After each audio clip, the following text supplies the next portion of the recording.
Hi, I'm Dominic. Thanks for watching Dominic's Woodworks. Did you ever have to drill holes into drywall or worse, brick and mortar walls?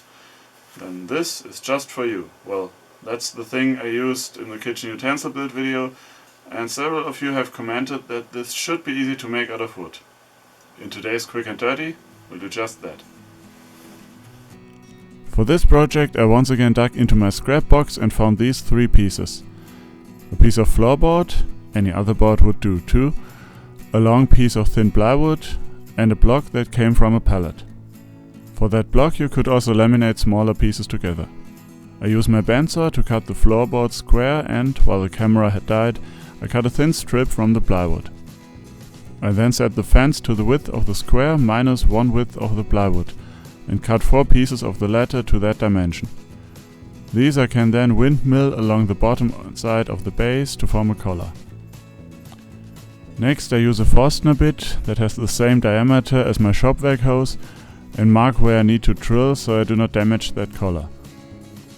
I also make 2 rough marks on the sides of the block, making sure that I go into the long crane both times. Then I take the piece over to the drill press and drill these holes. I do not go all the way through on the block, but work my way forward till both holes intersect. Then I continue to drill to just above the center of the other perpendicular hole. With a smaller Forstner bit, I open up the bend a little further. I have chosen a piece for the bend that is too large to make sure I have enough material to work with, and now I cut it to its final size on the bandsaw.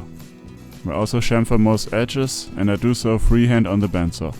I feel confident doing that, but it's my finger I risk, so only do that if you're aware of the risk to your own fingers. Then I glue collar and band to the base. Finally, and I should have done this prior to gluing, I need a hole for the drill to pass through.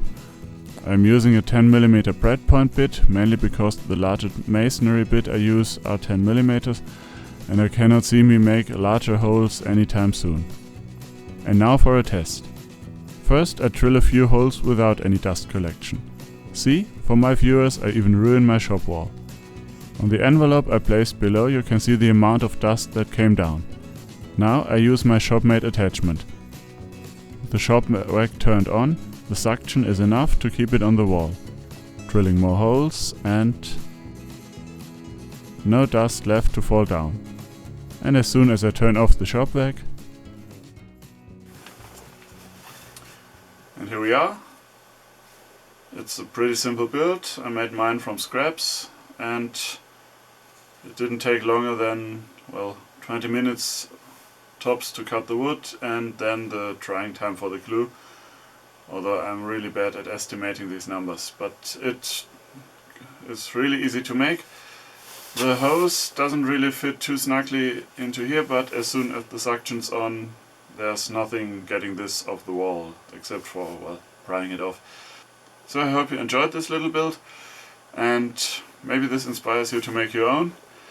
Thanks for watching, share this video if you liked it, subscribe to my channel, and remember to be inspired.